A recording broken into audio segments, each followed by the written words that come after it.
Fabcast, ton Fab Lab te parle.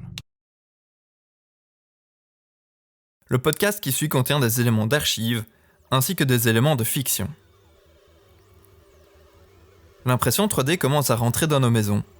Plus populaire que jamais, elle garde encore des secrets. Dans cet épisode, on lève le voile sur certains d'entre eux. Accroche-toi, nous allons voyager dans le temps. Sûrement un petit génie qui va vous présenter aujourd'hui une des inventions, à mon avis, qu'on a présentée depuis le début de l'année, la plus révolutionnaire. Une technologie du futur a été créée dans le passé, et le tout se conjugue au présent. Prêt ? 2020, Europe. Ici et maintenant, ce sont les imprimantes à dépôt de filaments qui sont les plus courantes. Tu en as d'ailleurs peut-être une chez toi. Ce sont les plus simples et les moins coûteuses. Elles fonctionnent en faisant fondre un fil de plastique et en le déposant couche par couche pour former ton objet. C'est comme si des centaines de minuscules maçons, suspendus à une grue, déposaient des lignes de briques pour le construire. En fait, le processus est tellement proche que certaines imprimantes géantes construisent des maisons entières avec ce fonctionnement. Elles déposent du béton à la place du plastique de nos imprimantes domestiques. Pour comprendre le fonctionnement de la deuxième méthode d'impression, il nous faut aller à la plage. Mais attention, l'avis de tempête affiche une alerte rouge. Il existe en effet un curieux phénomène naturel qui sculpte le sable. Lorsqu'un éclair frappe la plage, il arrive que les grains de sable fusionnent sous la décharge de chaleur ainsi produite. Ça forme une sculpture aléatoire en verre, appelée fulgurite. C'est exactement le principe du frittage sélectif par laser, abrégé SLS. Milieu des années 80, Texas. Alright, this is Dr. Decker's research diary. I think I finally found it. Comme pour la plupart des inventions majeures, la paternité est parfois difficile à établir. Le docteur Karl Descartes aurait développé, breveté et commercialisé la technologie d'impression SLS. I love you, Daddy! Elle fonctionne exactement comme la formation de fulgurite. De la poudre de matériaux divers est solidarisée couche par couche par un laser très puissant. La poudre est déposée par balayage en très fines épaisseurs alors que le plateau d'impression descend pour laisser le laser combiner le nouvel étage de poudre au modèle déjà imprimé. Cette méthode permet d'avoir une qualité d'impression bien supérieure au dépôt de filaments ainsi que des pertes minimes. Le surplus de matière est ensuite recyclé pour la prochaine impression. Début des années 80, Colorado. C'est à Charles Hull que l'on attribue l'invention et le développement de la toute première méthode d'impression 3D, la stéréolithographie. Tu as déjà probablement entendu parler du fichier STL. C'est à M. Hull qu'on les doit. Il a en effet trouvé le moyen de réduire un objet à un ensemble de triangles adjacents formant les reliefs de ses surfaces. C'est devenu le format de fichier 3D par défaut.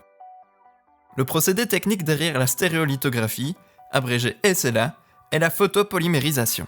Il s'agit d'agglomérer des molécules photosensibles sous l'effet d'un laser UV. Cela correspond en tout point au frittage sélectif par laser. La plus grande différence est que le SLA utilise de la résine liquide comme matériau de base. D'autres différences apparaissent lors du traitement de l'objet après l'impression. Le SLA a besoin de support afin d'imprimer le modèle. Il faut donc les retirer. Mais ce traitement va bien plus loin. Il faut nettoyer l'objet pour retirer l'excédent de résine liquide. Dans certains cas, il faut aussi placer l'objet imprimé sous une lampe UV afin de le solidifier. L'avantage incontestable de cette technique d'impression est la qualité de finition. L'objet apparaît lisse et dépourvu de cette surface poudrée propre au SLS. 2020, Track. Voilà pour les principales méthodes additives de prototypage rapide. Nous parlons de méthodes additives car les imprimantes 3D font partie des rares machines à ajouter de la matière plutôt que d'en retirer. Depuis le début de l'humanité, les artistes et les fabricants utilisent des blocs de matière première qu'ils sculptent pour obtenir la forme voulue. Ce temps est maintenant révolu, du moins en partie. Mais la révolution, elle, est bien là. Tu peux fabriquer chez toi des objets qui étaient jusqu'alors réservés à l'industrie. Tu peux donc devenir un héros qui lutte contre l'obsolescence programmée, un inventeur sans limite ou un artiste d'une nouvelle ère. Le tout grâce à des innovations vieilles de plus de 40 ans. Nous commençons à peine à cerner le potentiel que ces pionniers nous ont légué. Un potentiel qui lui-même a bien grandi. Nous sommes maintenant capables d'imprimer avec des filaments de métal pur ou solubles dans l'eau, ce qui réduit le temps de traitement post-impression et augmente la qualité générale. Les fabricants rivalisent d'ingéniosité pour créer des nouveaux matériaux aux propriétés techniques ou esthétiques particulières. Il existe par exemple des filaments qui contiennent des particules de métal, de bois ou de fibres de carbone. L'aspect environnemental a lui aussi bien évolué. Un bioplastique, appelé PLA ou acide polylactique, a été inventé à partir d'amidon de maïs et d'acide lactique, présent entre autres dans les produits laitiers. On peut donc dire que le plastique pousse maintenant dans les champs. Bien qu'il soit biodégradable, des entreprises se spécialisent dans le recyclage de ce plastique. Et c'est sans compter sur le développement numérique. Des logiciels de traitement des modèles 3D évoluent pour être plus complets et plus faciles. Les banques de données d'objets modélisés augmentent leur catalogue de jour en jour.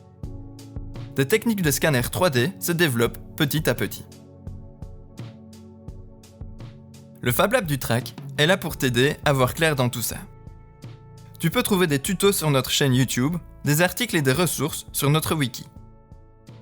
À l'heure actuelle, nous travaillons avec des imprimantes à dépôt de filaments. Les dernières avancées techniques permettent d'avoir de très bons résultats tout en testant ta patience. Après tout, toutes les bonnes choses prennent du temps. N'hésite pas à garder un œil sur nos réseaux sociaux et sur notre wiki afin d'avoir les dernières nouvelles. Ce podcast a été rendu possible grâce au soutien du FEDER, les Fonds européens de développement économique régionaux et du Kik Festival. Retrouve-nous sur trac.be et sur nos réseaux sociaux. Les musiques présentes dans ce podcast proviennent de Free Music Archives et sont exploitées sous la licence Creative Commons.